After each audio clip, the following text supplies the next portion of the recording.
Hi friends, ಎಲ್ರಿಗೂ ನಮಸ್ತೆ. Welcome back to Deepika lifestyle and blogs. ಎಲ್ಲರೂ ಹೇಗಿದ್ದೀರಾ? ನಾನು ಚೆನ್ನಾಗಿದ್ದೀನಿ. ಐ ಹೋಪ್ ನೀವೆಲ್ಲರೂ ಚೆನ್ನಾಗಿದ್ದೀರಾ ಅಂತ ಅಂದ್ಕೊಂಡಿದ್ದೀನಿ. ಪ್ಲೀಸ್ ಫ್ರೆಂಡ್ಸ್, ಈ ವಿಡಿಯೋನ ಫಸ್ಟಿಂದ ಕೊನೆವರೆಗೂ ಸ್ಕಿಪ್ ಮಾಡದೆ ನೋಡಿ. ನಿಮ್ಗೆ ಇಷ್ಟ ಆದರೆ ಲೈಕ್ ಮಾಡಿ, ಶೇರ್ ಮಾಡಿ. ಹಾಗೆ ಹೊಸದಾಗಿ ನೋಡ್ತಾ ಇರೋರು ನಮ್ಮ ಚಾನಲ್ಗೆ ಸಬ್ಸ್ಕ್ರೈಬ್ ಮಾಡ್ಕೊಳ್ಳಿ. ಪಕ್ಕದಲ್ಲಿರೋ ಬೆಲ್ ಐಕಾನ್ ಕ್ಲಿಕ್ ಮಾಡಿ ಸ್ನೇಹಿತರೆ. ಹಾಗೆ ಈ ವಿಡಿಯೋ ಇಷ್ಟ ಆದರೆ ಓಂ ಶನೇಶ್ವರಾಯ ನಮಃ ಅಂತ ಒಂದು ಕಮೆಂಟ್ ಕೊಡೋದನ್ನು ಖಂಡಿತ ಮರಿಬೇಡಿ. ನಾನಿವಾಗ ತಿಳಿಸ್ಕೊಡ್ತಾ ಇದ್ದೀನಿ ಕುಂಭರಾಶಿ ಬಗ್ಗೆ. ಬನ್ನಿ ನೋಡೋಣ ಸ್ನೇಹಿತರೆ. ಕುಂಭರಾಶಿಯವರೇ, ಈ ಮೇ ತಿಂಗಳು ನಿಮ್ಮ ಜೀವನದಲ್ಲಿ ಒಂದು ಗುಪ್ತ ತಿರುವು ತೆರೆದಿದೆ. ಹೊರಗೆ ಎಲ್ಲವೂ ಸಾಮಾನ್ಯ ಅನ್ನಿಸ್ತಾ ಇರಬಹುದು, ಆದರೆ ಒಳಗೆ ನಡೆಯುವ ಬದಲಾವಣೆಗಳು ನಿಮ್ಮ ಭವಿಷ್ಯವನ್ನೇ ರೀಸೆಟ್ ಮಾಡುವ ಶಕ್ತಿ ಇಟ್ಕೊಂಡಿವೆ.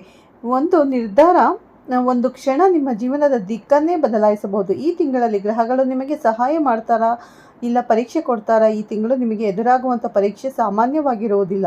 ಆ ಪರೀಕ್ಷೆ ಏನು, ಅದರಿಂದ ಪಾರಾಗುವ ಮಾರ್ಗ ಏನು ತಿಳಿದುಕೊಳ್ಳಲು ಒಂದು ಕ್ಷಣವೂ ಸ್ಕಿಪ್ ಮಾಡದೆ ಪೂರ್ತಿ ವಿಡಿಯೋ ನೋಡಿ ಸ್ನೇಹಿತರೆ. ನೀವಿನ್ನೂ ನಮ್ಮ ಚಾನಲ್ಗೆ ಸಬ್ಸ್ಕ್ರೈಬ್ ಆಗಿಲ್ಲ ಅಂದರೆ ಈ ಕೂಡಲೇ ಸಬ್ಸ್ಕ್ರೈಬ್ ಮಾಡ್ಕೊಳ್ಳಿ, ಬೆಲ್ ಐಕಾನ್ ಪ್ರೆಸ್ ಮಾಡಿ. ಕುಂಭರಾಶಿಯವರೇ, ನಿಮ್ಮ ಜೀವನದಲ್ಲಿ ಗ್ರಹಗಳ ಪಾತ್ರ ತುಂಬ ಮುಖ್ಯವಾಗಿರುತ್ತೆ. ಗ್ರಹಗಳ ಸ್ಥಿತಿಗತಿಯಿಂದ ನಿಮ್ಮ ಜೀವನ ನಿರ್ಧಾರಿತವಾಗುತ್ತೆ. ಲಾಭ ನಷ್ಟ ಎಲ್ಲವೂ ಕುಂಭರಾಶಿಯವರಿಗೆ ಈ ಮೇ ತಿಂಗಳಲ್ಲಿ 2ನೇ ಭಾವದಲ್ಲಿ ಶನಿ ಗ್ರಹ ಸ್ಥಿತನಾಗಿರುತ್ತಾರೆ ಸ್ನೇಹಿತರೆ. 3ನೇ ಭಾವದಲ್ಲಿ ಮಂಗಳ, ರವಿ ಮತ್ತು ಬುಧ, ಈ 3 ಗ್ರಹಗಳು ಒಟ್ಟಿಗೆ ಸಂಚಾರ ಮಾಡ್ತಾ ಇರ್ತವೆ. ಮೇ 2ನೇ ತಾರೀಕಿನಿಂದ 14ನೇ ತಾರೀಕಿನ ತನಕ ವೈಶಾಖ ಮಾಸ ಅನ್ನುವಂಥದ್ದು ನಡೀತಾ ಇರುತ್ತೆ. ಮೇ 17ರ ನಂತರದಿಂದ ಅಧಿಕ ಜ್ಯೇಷ್ಠ ಮಾಸ ಅನ್ನುವಂಥದ್ದು ಪ್ರಾರಂಭ ಆಗುತ್ತದೆ. 11ನೇ ತಾರೀಕು ಹನುಮ ಜಯಂತಿ. ವಿಶೇಷವಾಗಿ ಆಂಜನೇಯನ ಆರಾಧನೆ ಮಾಡಿ ಶುಭ ಫಲಗಳನ್ನು ಪಡೆಯೋದಕ್ಕೆ ಸಾಧ್ಯ ಆಗುತ್ತೆ. ಮುಂದಿನ ದಿನಗಳಲ್ಲಿ ಅಂದರೆ 2027 ಜೂನ್ ನಂತರದಿಂದ ಶನಿ ಮೇಷರಾಶಿಯಲ್ಲಿ ಸಂಚಾರ ಮಾಡ್ತಾನೆ. 2.5 ವರ್ಷಗಳ ಕಾಲ ಆದವನಿಗೆ ನೀಚ ಕ್ಷೇತ್ರ ಪಾಪಗ್ರಹಗಳಲ್ಲಿ ಪರಾಕ್ರಮ ಗ್ರಹ ಶನಿ ಮಹಾತ್ಮ ನೀಚ ಸ್ಥಾನದಲ್ಲಿ 2.5 ವರ್ಷಗಳ ಕಾಲ ಇರ್ತಾನೆ. ಆ ಸಮಯದಲ್ಲಿ ಎಲ್ಲ ರಾಶಿಯವರಿಗೂ ಕೂಡ ಈಶ್ವರನ ಆರಾಧನೆ, ಶನೀಶ್ವರನ ಆರಾಧನೆ, ಅದೇ ರೀತಿಯಾದ ಆಂಜನೇಯನ ಆರಾಧನೆ ಅತ್ಯಂತ ಪ್ರಮುಖವಾಗಿ ಅಗತ್ಯವಿರುವಂಥ ಪರಿಹಾರ. ಹಾಗಾಗಿ ಈ ಸಮಯಗಳಲ್ಲಿ, ಇಂತಹ ಪರ್ವಕಾಲಗಳಲ್ಲಿ ಆ ದೇವತೆಯ ಆರಾಧನೆ ಮಾಡುವಂಥದ್ದು, ದೈವ ಕೃಪೆಗೆ ಪಾತ್ರರಾಗುವಂಥದ್ದು ತುಂಬ ಶುಭ ಫಲಗಳನ್ನು ಕೊಡುತ್ತೆ ಸ್ನೇಹಿತರೆ. ಸಮಸ್ಯೆಗಳು ಬರುವಂಥದ್ದು ಇದ್ದರೂ ಕೂಡ ಪರಿಹಾರ ಆಗುತ್ತೆ ಅಂತ ಖಂಡಿತ ಹೇಳ್ಬೋದು. ಈ ಮೇ ತಿಂಗಳಲ್ಲಿ ಬದಲಾಗುವ ಗ್ರಹಗಳ ಬಗ್ಗೆ ತಿಳಿದುಕೊಳ್ಳೋದಾದರೆ, ಮೇ 11ನೇ ತಾರೀಕು ಕುಜ ಮೇಷರಾಶಿಗೆ ಪ್ರವೇಶ ಮಾಡುತ್ತಾನೆ. ಮೇ 14ನೇ ತಾರೀಕು ಬುಧ ವೃಷಭ ರಾಶಿಗೆ ಬರ್ತಾನೆ. ಅದೇ ದಿವಸ ಶುಕ್ರ ಮಿಥುನ ರಾಶಿಯನ್ನು ಪ್ರವೇಶ ಮಾಡ್ತಾನೆ. ಮೇ 29ನೇ ತಾರೀಕು ಬುಧ ಮತ್ತೊಮ್ಮೆ ವೃಷಭ ರಾಶಿಯಿಂದ ಮಿಥುನ ರಾಶಿಗೆ ಪ್ರವೇಶ ಮಾಡ್ತಾನೆ. ಮೇ 15ನೇ ತಾರೀಕು ಸೂರ್ಯ ಮೇಷರಾಶಿಯಿಂದ ವೃಷಭ ರಾಶಿಗೆ ಪ್ರವೇಶ ಮಾಡ್ತಾನೆ. ಈ ಎಲ್ಲ ಬದಲಾಗುವಂತಹ ಗ್ರಹಗಳಿಂದ ಮೇ ತಿಂಗಳಲ್ಲಿ ಕುಂಭರಾಶಿಯವರ ಮಾಸ ಭವಿಷ್ಯ ಹೇಗಿರುತ್ತೆ ಅಂತ ನೋಡೋಣ. ಕುಂಭರಾಶಿಯವರಿಗೆ ಜನ್ಮ ರಾಶಿಯಲ್ಲಿ ರಾಹುವಿನ ಸಂಚಾರ ಆಗ್ತಾ ಇರುತ್ತೆ. ಇದು ಆಲ್ಮೋಸ್ಟ್ ಡಿಸೆಂಬರ್ ತನಕ ಇರುತ್ತೆ. ಲಗ್ನ ರಾಶಿಯ ಅಧಿಪತಿಯಾಗಿರುವಂಥ ಶನಿ ದ್ವಿತೀಯ ಭಾವದಲ್ಲಿ ಅಂದರೆ 2ನೇ ಮನೆಯಲ್ಲಿದ್ದಾನೆ. ಇದನ್ನು ಖಂಡಿತ ಶುಭ ಅಂತ ಹೇಳಬಹುದು. ಜನ್ಮದಲ್ಲಿ ರಾಹು ಇರುವಂಥದ್ದು ಜೂನ್ ತಿಂಗಳವರೆಗೂ ಕೂಡ ಕುಂಭರಾಶಿಯವರಿಗೆ ಗುರುಬಲ ಇರುತ್ತೆ ಸ್ನೇಹಿತರೆ. ಸೊ ಗುರು ದೃಷ್ಟಿ ರಾಹುವಿನ ಮೇಲೆ ಬೀಳುವುದರಿಂದ ಅಷ್ಟೇನು ಸಮಸ್ಯೆಗಳು ರಾಹು ಕೊಟ್ಟಿರುವುದಿಲ್ಲ. ಬಟ್ ಈಗ ಗುರು ಚೇಂಜ್ ಆಗ್ತಾನೆ. ಜೂನ್ 1ನೇ ತಾರೀಕಿನಿಂದ ನಂತರ ಕುಂಭರಾಶಿಯವರಿಗೆ ಗುರುಬಲ ಅನ್ನೋದು ಕಳೆಯುತ್ತೆ. ಹಾಗಾಗಿ ಜನ್ಮ ರಾಶಿಯಲ್ಲಿರುವಂತಹ ರಾಹು ಆರೋಗ್ಯದ ಬಗ್ಗೆ ಸ್ವಲ್ಪ ಗಮನ ಕೊಡುವಂಥದ್ದು ಅವಶ್ಯಕ. ಏನಾದರೂ ಬ್ಯಾಕ್ ಪೈನ್ ಅಥವಾ ಬೆನ್ನುಹುರಿಗೆ ಸಂಬಂಧಪಡುವಂತಹ ಆರೋಗ್ಯದ ವಿಚಾರಗಳ ಬಗ್ಗೆ ಗಮನ ಇರುವಂಥದ್ದು ಅವಶ್ಯಕವಾಗುತ್ತೆ. ಸಾಧ್ಯವಾದಲ್ಲಿ ಸುಬ್ರಹ್ಮಣ್ಯನ ದರ್ಶನ ಮಾಡಿ, ಸುಬ್ರಹ್ಮಣ್ಯನಿಗೆ ಏನಾದರೂ ಅಭಿಷೇಕ ಅಥವಾ ಅರ್ಚನೆ ಇಂತಹ ಸೇವೆಗಳನ್ನು ತಿಂಗಳಿಗೆ ಒಮ್ಮೆ ಆದರೂ ಡಿಸೆಂಬರ್ ತನಕ ಮಾಡಿಕೊಂಡು ಬಂದರೆ ತುಂಬ ಒಳ್ಳೆಯದಾಗುತ್ತೆ. ಈ ತಿಂಗಳಲ್ಲಿ ಈ ಎಲ್ಲ ಗ್ರಹಗಳ ಪರಿವರ್ತನೆ ಕುಂಭರಾಶಿಯವರಿಗೆ ತುಂಬ ಅನುಕೂಲಗಳನ್ನು ಕೊಡುವಂಥ ಸ್ಥಿತಿಯಲ್ಲಿ ಇರುತ್ತೆ. ಖಂಡಿತವಾಗ್ಲೂ ಅದರಲ್ಲಿ ಯಾವುದೇ ಸಮಸ್ಯೆ ಇಲ್ಲ. ಬುಧ ಮತ್ತು ಶುಕ್ರನ ಪರಿವರ್ತನೆ ಗುರು ಶುಕ್ರರ ಯುತಿ ಪಂಚಮದಲ್ಲಿ ಆಗುವಂಥದ್ದು. ಬುಧಾದಿತ್ಯ ಯೋಗ 4ನೇ ಮನೆಯಲ್ಲಿ ಆಗುವಂಥದ್ದು. ಪರಾಕ್ರಮದಲ್ಲಿ ಕುಜನ ಸಂಚಾರ. ಸೊ ಎಲ್ಲ ಪ್ಲಾನೆಟರಿ ಪೊಸಿಷನ್ಸ್ ಕುಂಭರಾಶಿಯವರಿಗೆ ತುಂಬ ಉತ್ತಮ ಸ್ಥಿತಿಯಲ್ಲಿದೆ.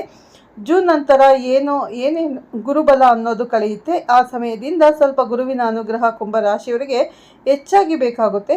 ಗುರುಗಳ ಸ್ತೋತ್ರಗಳನ್ನು ಪಠಣೆ ಮಾಡಿ, ದತ್ತಾತ್ರೇಯರ ಸ್ತೋತ್ರಗಳನ್ನು ಪಠಣೆ ಮಾಡಿ, ಗುರುಗಳ ದರ್ಶನ ಮಾಡಿ, ಗುರುಗಳಿಗೆ ಪಾದಪೂಜೆ ಅಂತಹ ಸೇವೆಗಳನ್ನು ಮಾಡಿದರೆ ಖಂಡಿತ ಶುಭ ಆಗುತ್ತೆ. ಕುಟುಂಬದಲ್ಲಿ ಸೌಖ್ಯ, ನೆಮ್ಮದಿ ಇದೆಲ್ಲ ಕಾಣುವುದಕ್ಕೆ ಯಾವುದೇ ಸಮಸ್ಯೆಗಳಿಲ್ಲ ಸ್ನೇಹಿತರೆ. ಧನಾಗಮನಗಳಿಗೂ ಕೂಡ ಕುಂಭರಾಶಿಯವರಿಗೆ ಶುಭ ಸಮಯ ಅಂತಾನೆ ಹೇಳಬಹುದು. ಶನಿ ದ್ವಿತೀಯದಲ್ಲಿ ಖಂಡಿತ ಶುಭ ಫಲಗಳನ್ನು ಕೊಡ್ತಾನೆ. ಗುರು 6ನೇ ಮನೆಗೆ ಬಂದರೂ ಕೂಡ ಜೂನ್ 1ನೇ ತಾರೀಕಿನ ನಂತರ ಗುರುದೃಷ್ಟಿ ಅನ್ನೋದು ಶನಿ ಮೇಲೆ ಬೀಳ್ತಾ ಇರುತ್ತೆ.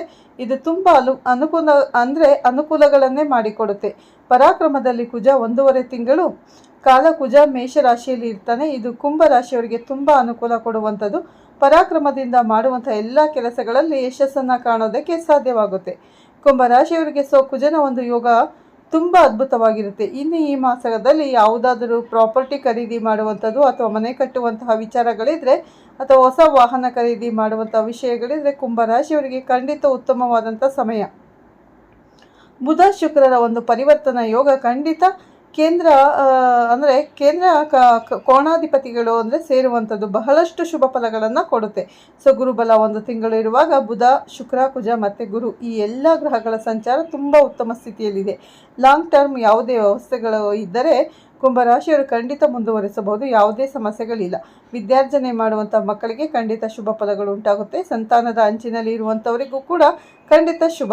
6ನೇ ಮನೆಯಲ್ಲಿ ಗುರು ಉಚ್ಚನಾಗ್ತಾನೆ. ಮುಂದಿನ ತಿಂಗಳಲ್ಲಿ ಸದ್ಯಕ್ಕೆ ಯಾವುದೇ ಶತ್ರು ಬಾಧೆಗಳು ಇಂತಹ ಸಮಸ್ಯೆಗಳಿಲ್ಲ. ಖಂಡಿತ ಅನುಕೂಲಗಳನ್ನು ನೋಡ್ತೀರಾ. ವೈವಾಹಿಕ ಜೀವನ, ವಿವಾಹ ಇದಕ್ಕೆಲ್ಲ ಅತಿ ಉತ್ತಮವಾದಂತಹ ಸಮಯ ಆಗಿರುತ್ತೆ. ಕುಂಭರಾಶಿಯವರು ಜೂನ್ 1ನೇ ತಾರೀಕಿನ ತನಕ ಇಂತಹ ಯಾವುದೇ ವಿಚಾರಗಳನ್ನು ಮುಂದುವರಿಸಬಹುದು. ಅಥವಾ ಬಹಳ ಸಮಯದಿಂದ ನೋಡ್ತಾ ಬಂದಿದ್ರೆ ಇನ್ನು ಅದನ್ನು ನಿಲ್ಲಿಸುವಂತಹ ಸಂದರ್ಭ ಇರುವುದಿಲ್ಲ. ಖಂಡಿತ ಮುಂದುವರಿಸಿಕೊಂಡು ಹೋಗಿ. ಅಕ್ಟೋಬರ್ ನಂತರದಲ್ಲಿ ಕುಂಭರಾಶಿಯವರಿಗೆ ಮತ್ತೊಂದು ವಿವಾಹದ ಅಂಚಿನಲ್ಲಿರುವಂಥವರಿಗೆ ಗುರುಬಲ ಅನ್ನೋದು ಪ್ರಾರಂಭ ಆಗುತ್ತೆ. ವೈವಾಹಿಕ ಜೀವನ ಖಂಡಿತ ಉತ್ತಮ ಫಲಗಳನ್ನು ಕಾಣ್ತೀರಾ. ಅದೇ ರೀತಿಯಲ್ಲಿ ವಿವಾಹ ಇಂತಹ ಮಂಗಳ ಕಾರ್ಯಗಳಿಗೆ ಅಕ್ಟೋಬರ್ ತನಕ ವೆಯ್ಟ್ ಮಾಡಬೇಕಾಗುತ್ತೆ ಸ್ನೇಹಿತರೆ. ಕುಂಭರಾಶಿಯವರು ಅಷ್ಟಮ ಮೃತ್ಯು ಸ್ಥಾನಾಧಿಪತಿಯಾದ ಬುಧ 4ನೇ ಮನೆಯಲ್ಲಿ ಬುಧಾದಿತ್ಯ ಯೋಗದಲ್ಲಿ ಸಂಚಾರ ಮಾಡ್ತಾನೆ. ನಿಪುಣ ಯೋಗ ಅಂತ ಹೇಳ್ತೇವೆ. ಯಾವುದೇ ಮೃತ್ಯು ಭಯ ಎಂತಹ ಕಂಟಕಗಳಿಗೆ ಖಂಡಿತ ಅವಕಾಶ ಇರುವುದಿಲ್ಲ. ಶುಭ ಫಲಗಳನ್ನು ಕಾಣ್ತೀರಾ. ಭಾಗ್ಯಾಧಿಪತಿ ಶುಕ್ರ ಪಂಚಮದಲ್ಲಿದ್ದಾನೆ. ಪಿತ್ರಾರ್ಜಿತ ಆಸ್ತಿ ಪಾಸ್ತಿಗಳು, ಭೂಮಿ, ಪ್ರಾಪರ್ಟಿ ಇದೆಲ್ಲ ನಿಮ್ಮ ಅಭಿವೃದ್ಧಿ ಪಡ್ಕೊಳ್ಳೋದಕ್ಕೆ ಸಾಧ್ಯ. ಭಾಗ್ಯೋದಯಗಳನ್ನು ಕಾಣಬಹುದು. ಗುರುಬಲ ಜೂನ್ 1ನೇ ತಾರೀಕಿನಿಂದ ಮುಗಿಯುತ್ತೆ. ಅಕ್ಟೋಬರಿಂದ ಮತ್ತೆ ಪ್ರಾರಂಭ ಆಗುತ್ತೆ. ಈ ಒಂದು ಗ್ಯಾಪಲ್ಲಿ ಯಾವುದೇ ಹೊಸ ಕೆಲಸಗಳನ್ನು, ಹೊಸ ಪ್ರಾಪರ್ಟಿ, ಹೊಸ ವಾಹನ ಈ ಥರದ ವಿಚಾರಗಳಲ್ಲಿ ಇನ್ವೆಸ್ಟ್ಮೆಂಟ್ಗಳನ್ನು ಮಾಡದೇ ಇರೋದು ಖಂಡಿತ ಉತ್ತಮ. ಇನ್ನು ಕುಂಭರಾಶಿಯವರಿಗೆ ಉದ್ಯೋಗ ಕ್ಷೇತ್ರದಲ್ಲಿ ಏನಾದರೂ ಪರಿವರ್ತನೆಗಳು ಎಕ್ಸ್ಟೆನ್ಷನ್ ಮಾಡ್ತಾ ಇದ್ದರೆ ಅಕ್ಟೋಬರ್ ನಂತರ ಮಾಡ್ಕೊಳ್ಬೇಕು. ಅಥವಾ ಜೂನ್ 1ನೇ ತಾರೀಕಿನ ತನಕ ಯಾವುದೇ ಡಿಸಿಷನ್ಗಳನ್ನು ಖಂಡಿತವಾಗ್ಲೂ ತೆಗೆದುಕೊಳ್ಬಹುದು. 1ನೇ ಉದ್ಯೋಗ ಕ್ಷೇತ್ರದಲ್ಲಿ ಕುಂಭರಾಶಿಯವರು ಈ ತಿಂಗಳಲ್ಲಿ ಖಂಡಿತ ಶುಭ ಫಲಗಳನ್ನು ನೋಡ್ತೀರಾ. ಏಕದಶ ಲಾಭಸ್ಥಾನಾಧಿಪತಿ ಗುರು ಪಂಚಮದಲ್ಲಿದ್ದಾನೆ. ಎಷ್ಟೇ ಪ್ರಯತ್ನ ಮಾಡಿದರೂ ಕೂಡ ಲಾಭಗಳನ್ನು ಕೊಡೋದಕ್ಕೆ ಗುರುಬಲ ಅನ್ನೋದು ಕುಂಭರಾಶಿಯವರಿಗೆ ತುಂಬ ಅನುಕೂಲದ ಸ್ಥಿತಿಯಲ್ಲಿತ್ತು. ಕಳೆದ 1 ವರ್ಷಗಳಿಂದ ಕುಂಭರಾಶಿಯವರಿಗೆ ಗುರುಬಲ ಇದೆ. ಜೂನ್ 1ನೇ ತಾರೀಕಿನಿಂದ ಮುಕ್ತ ಆಗುತ್ತೆ. ಅಂತಹ ಏನೂ ಬಹಳ ವ್ಯತ್ಯಾಸಗಳು ಕುಂಭರಾಶಿಯವರಿಗೆ ಉಂಟಾಗೋದಿಲ್ಲ. ಬಟ್ ಆರೋಗ್ಯದ ಬಗ್ಗೆ ಸ್ವಲ್ಪ ಗಮನ ಕೊಡಿ. ಜನ್ಮ ಲಗ್ನ ಅಥವಾ ಜನ್ಮ ರಾಶಿಯಲ್ಲಿ ರಾಹುವಿನ ಸಂಚಾರ ಆಗ್ತಾ ಇತ್ತು. ಅದರ ಮೇಲೆ ಗುರುದೃಷ್ಟಿ ಬೀಳ್ತಾ ಇತ್ತು. ಗುರುದೃಷ್ಟಿಯಿಂದ ಚಾಂಡಾಲನಾದಂತಹ ರಾಹು ಕೋದಂಡನಾಗ್ತಾನೆ ಅಂತ ಅವನ ಚಾಂಡಾಳ ಬುದ್ಧಿಗಳನ್ನೆಲ್ಲ ಬಿಟ್ಟು ಕೋದಂಡನಾಗಿ ಪರಿವರ್ತನೆ ಆಗ್ತಾನೆ. ಈ ರೀತಿಯಾಗಿ ರಾಹುವನ್ನು ಗುರು ನೋಡುವಂಥದ್ದು ಒಂದು ಉತ್ತಮ ಸ್ಥಿತಿ. ಯಾವುದೇ ಸಮಸ್ಯೆಗಳು ಬರದೇ ಇರುವ ರೀತಿ ಅವನು ಬಹಳಷ್ಟು ಗುರುವಿನ ಒಂದು ಅನುಗ್ರಹ ಕುಂಭ ರಾಶಿಯವರಿಗೆ ಸಿಗುತ್ತಾ ಇರುತ್ತೆ. ಗುರು ಪರಿವರ್ತನೆ ಆಗೋದು ಜೂನ್ 1ನೇ ತಾರೀಕಿನ ನಂತರದಲ್ಲಿ. ಅನಂತರ ಆರೋಗ್ಯ ಮತ್ತು ಮಾತೃವಿನ ಆರೋಗ್ಯದ ಬಗ್ಗೆ ಗಮನ ಕೊಡುವಂಥದ್ದು ಅತ್ಯಂತ ಅವಶ್ಯಕವಾಗುತ್ತೆ. ಮೇ ತಿಂಗಳಲ್ಲಿ ಎಲ್ಲ ನವಗ್ರಹಗಳು ಕೂಡ ಕುಂಭ ರಾಶಿಯವರಿಗೆ ಶುಭ ಫಲಗಳನ್ನೇ ಕೊಡುತ್ತೆ ಸ್ನೇಹಿತರೆ. ನೋಡೋದ್ರಲ್ಲ ಯಾವ ರೀತಿ ಇದೆ ಅಂತ. ಎಲ್ಲರಿಗೂ ಒಳ್ಳೆಯದಾಗಲಿ ಅಂತ ಬಯಸ್ತಾ ಈ ವಿಡಿಯೋನ ಎಂಡ್ ಮಾಡ್ತಾ ಇದ್ದೀನಿ ಸ್ನೇಹಿತರೆ. ಮೇ ತಿಂಗಳಲ್ಲಿ ಕುಂಭ ರಾಶಿಯವರಿಗೆ ಗುರುಬಲ ಹೋಗುತ್ತಾ ಜೂನ್ 1ನೇ ತಾರೀಕಿನವರೆಗೂ ಇರುತ್ತೆ ಅನ್ನೋದನ್ನು ನೀವು ಮಾಡ್ಕೋಬೇಕು. ಮತ್ತೆ ಅಕ್ಟೋಬರ್ ತಿಂಗಳಲ್ಲಿ ಬರುತ್ತೆ ಸ್ನೇಹಿತರೆ. ಯಾರೆಲ್ಲ ಈ ವಿಡಿಯೋ ನೋಡ್ತಾ ಇದ್ದೀರಾ, ಒಂದು ಶನೇಶ್ವರಾಯ ನಮಃ ಅಂತ ಒಂದು ಕಮೆಂಟ್ ಮಾಡಿ. ಈ ವಿಡಿಯೋನ ಎಲ್ಲೂ ಸ್ಕಿಪ್ ಮಾಡದೆ ಪೂರ್ತಿಯಾಗಿ ನೋಡಿ ಅಂತ ಕೇಳ್ಕೊತೀನಿ. ಹೊಸದಾಗಿ ನೋಡ್ತಾ ಇರೋರು ಫಸ್ಟ್ ನಮ್ಮ ಚಾನಲ್ಗೆ ಸಬ್ಸ್ಕ್ರೈಬ್ ಮಾಡಿಕೊಂಡು ಪಕ್ಕದಲ್ಲಿರೋ ಬೆಲ್ ಐಕನ್ ಕ್ಲಿಕ್ ಮಾಡಿ. ನಾವು ಹಾಕೋ ಪ್ರತಿಯೊಂದು ವಿಡಿಯೋ ನೋಟಿಫಿಕೇಷನ್ಗೆ ಬರುತ್ತೆ, ತಕ್ಷಣ ನೋಡ್ಬೋದು. ಈ ವಿಡಿಯೋನ ಇಲ್ಲೇ ಎಂಡ್ ಮಾಡ್ತಾ ಇದ್ದೀನಿ. ಮತ್ತೆ ಸಿಗ್ತೀನಿ ಉತ್ತಮ ರಾಶಿ ಭವಿಷ್ಯದೊಂದಿಗೆ. ಅಲ್ಲಿವರೆಗೂ ತಮ್ಮೆಲ್ಲರಿಗೂ ಧನ್ಯವಾದಗಳು. ಪ್ರತಿಯೊಬ್ಬರಿಗೂ ಒಳ್ಳೆಯದಾಗಲಿ ಅಂತ ದೇವರಲ್ಲಿ ಪ್ರಾರ್ಥನೆ ಮಾಡ್ತೀನಿ ಸ್ನೇಹಿತರೆ. ಈ ವಿಡಿಯೋನ ಕುಂಭ ರಾಶಿಯವರಿಗೆ, ಸ್ನೇಹಿತರಿಗೆ, ಬಂಧುಗಳಿಗೆ ಶೇರ್ ಮಾಡೋದನ್ನು ಖಂಡಿತ ಮರಿಬೇಡಿ ಸ್ನೇಹಿತರೆ.